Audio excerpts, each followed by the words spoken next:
Bonjour, je m'appelle Gilles Despo et je suis directeur des études du master EEA avec mon collègue Arnaud Virazel. Alors, le master EEA pour électronique, énergie électrique et automatique, est un master en 2 années, une première année commune et une deuxième année, l'année de M2, où la spécialisation va se faire à travers le choix des différents parcours. Nous proposons actuellement 5 parcours aussi bien en formation initiale qu'en formation par alternance ou en formation continue. Ces parcours sont capteurs électroniques et objets connectés, énergie électrique, environnement et fiabilité des systèmes, photonique, hyperfréquence et systèmes de communication, robotique et systèmes électroniques intégrés et embarqués. De plus, nous avons un parcours international Erasmus Mundus, le parcours RADMEP. Tous les enseignements que nous dispensons au sein de ce Master EA sont des enseignements en accord avec les défis sociétaux, c'est-à-dire les thématiques dont ont besoin les entreprises actuellement, mais également dans le futur. Notre insertion professionnelle est extrêmement bonne puisqu'elle est de 100%, et en sortie de master, les revenus annuels bruts moyens de nos étudiants sont en moyenne de 36 466 €. Nous avons approximativement un tiers des étudiants qui ont déjà une embauche avant la fin de leur master. Ces embauches correspondent pour environ 2 tiers à des emplois directs dans l'industrie et pour approximativement un tiers, une poursuite d'études, essentiellement en doctorat. Quelques étudiants souhaitent avoir des doubles compétences. Je peux dire que le Master EA de Montpellier est l'un des meilleurs Master EA de France. Nous avons une grande partie des enseignements sous forme pratique, avec 40% sous forme de TP, plus des projets, plus des stages chaque année. Pour cela, nous appuyons sur 17 salles de TP ayant un matériel à la pointe de la technologie. En parallèle, nous avons une équipe pédagogique d'une centaine de personnes, dont bon nombre d'enseignants enseignent avec les nouvelles formes de pédagogie.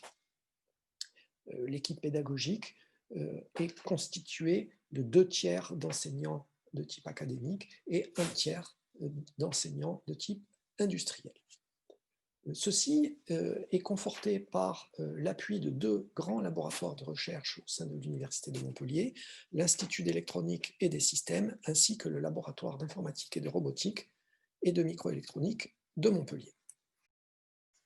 Alors, pour les étudiants qui souhaitent aller à l'international, il est tout à fait envisageable, par exemple grâce au programme Erasmus, d'aller faire un semestre d'une année à l'étranger, mais sinon, il est tout à fait envisageable d'aller faire un stage, que ce soit de stage de M1 ou de M2, à l'étranger également. En parallèle, nous avons un parcours Erasmus Mundus, le parcours RADMEP.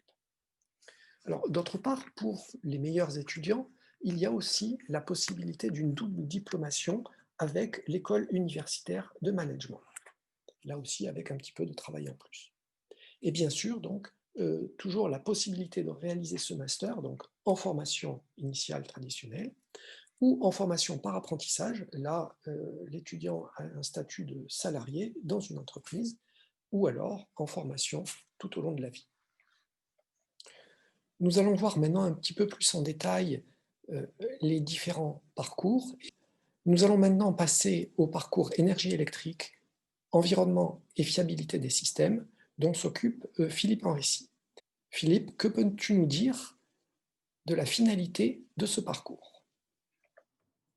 Merci Gilles. La finalité du parcours énergie électrique, environnement et fiabilité des systèmes du Master EA est de donner des compétences, des bases théoriques et pratiques permettant aux étudiants d'exercer des fonctions de cadre, spécialisés dans le domaine de la gestion et du traitement de l'énergie électrique.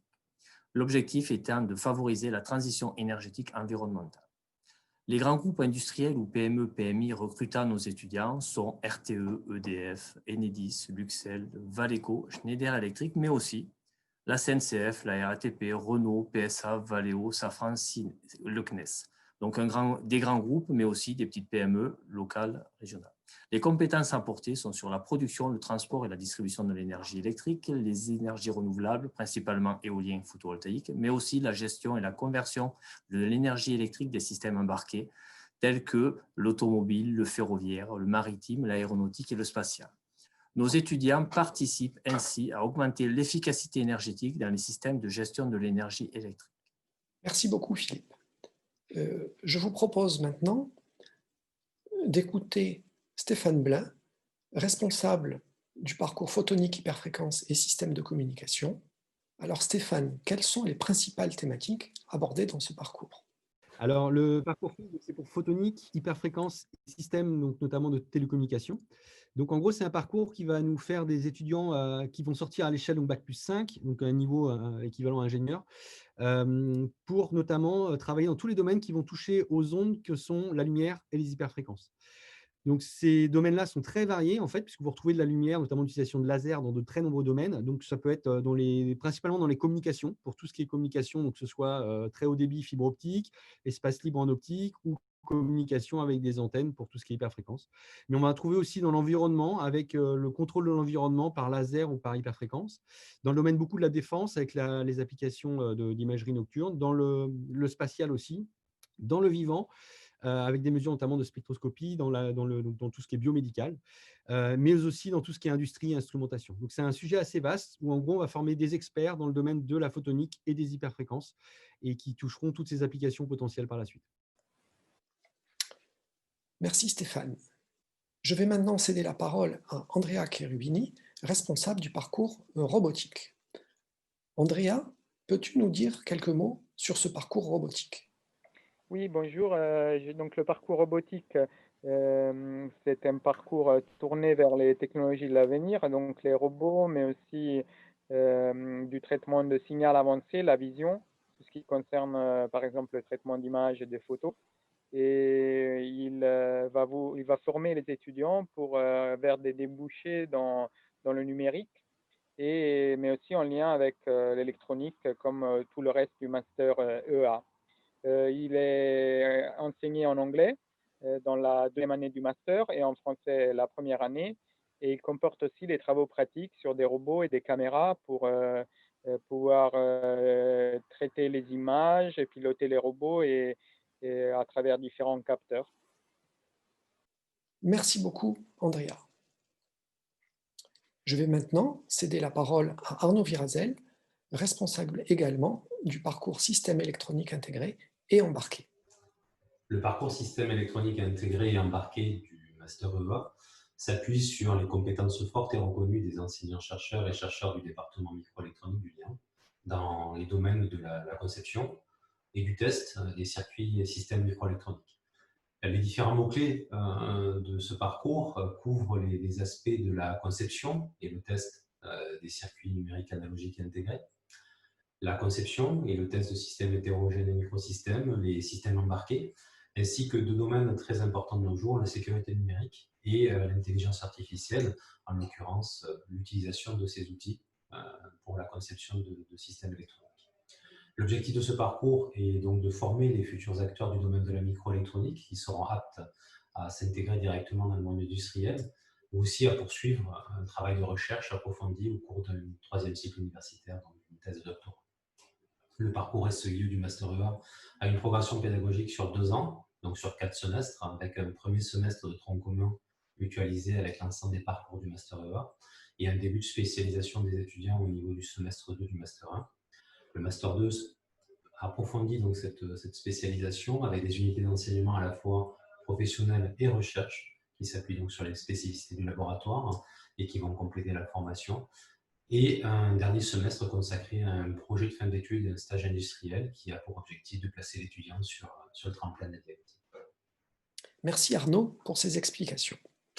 Je vais maintenant céder la parole à Frédéric Seigné, qui est responsable du parcours international Erasmus Mundus RADMEP. Frédéric, peux-tu nous donner quelques explications supplémentaires sur ce parcours international? Oui, merci Gilles. Donc l'objectif du parcours RADMEP, c'est de former des étudiants aux défis technologiques et sociétaux en lien avec la fiabilité de tous les systèmes électroniques soumis aux radiations. Alors quand on parle de systèmes électroniques soumis aux radiations, on parle de l'avion électrique, les véhicules électriques autonomes, le démantèlement nucléaire, le nucléaire civil, le New Space, les grands accélérateurs. C'est beaucoup d'applications dont on parle beaucoup aujourd'hui. L'objectif, c'est d'apprendre les processus de défiabilisation que vont rencontrer les composants et les systèmes électroniques et fournir aux étudiants des méthodologies pour la réalisation de systèmes complexes résistants aux radiations. Alors, ce parcours, comme tu l'as dit, a lieu dans le cadre du programme Erasmus Mundus. Donc, à ce titre, les étudiants, pendant leur parcours, seront amenés à aller dans différentes universités en Europe. Le premier semestre aura lieu à l'université de Jyväskylä, en Finlande, où là, les étudiants vont pouvoir se familiariser avec la physique de semi-conducteurs, les faisceaux d'irradiation, la notion de physique nucléaire. Le deuxième semestre aura lieu à l'université de Leuven, en Belgique, où là, ils vont pouvoir travailler sur la fabrication de circuits analogiques et la fabrication de circuits numériques. Et enfin, le troisième semestre aura lieu à l'université de Montpellier, où ils vont pouvoir se spécialiser sur tous les phénomènes d'effet des radiations sur l'électronique et la microélectronique. Alors, tout ceci se fait en partenariat avec des industriels et des académiques. On peut citer par exemple Intel, Airbus, Thales, le CERN, le CEA, le CNES, etc., qui interviendront également dans certains des cours. Et puis, il y a également des académies comme l'Université d'Arizona, l'Université de Padoue en Italie, l'Université Rio Grande do Sul au Brésil. Et tous ces partenaires-là seront susceptibles également d'accueillir ces étudiants lors de leur stage pour le 4e semestre. Donc, le parcours ADMEP, c'est un parcours ouvert sur le monde pour adresser les problématiques d'aujourd'hui. Merci Frédéric. Pour terminer cette petite présentation, vous trouverez affichés les différents noms des différents responsables ainsi que leur courrier électronique et le site web pour nous contacter. J'espère que vous avez apprécié cette petite vidéo et nous vous attendons dès l'an prochain dans la formation de Master EEA à Montpellier.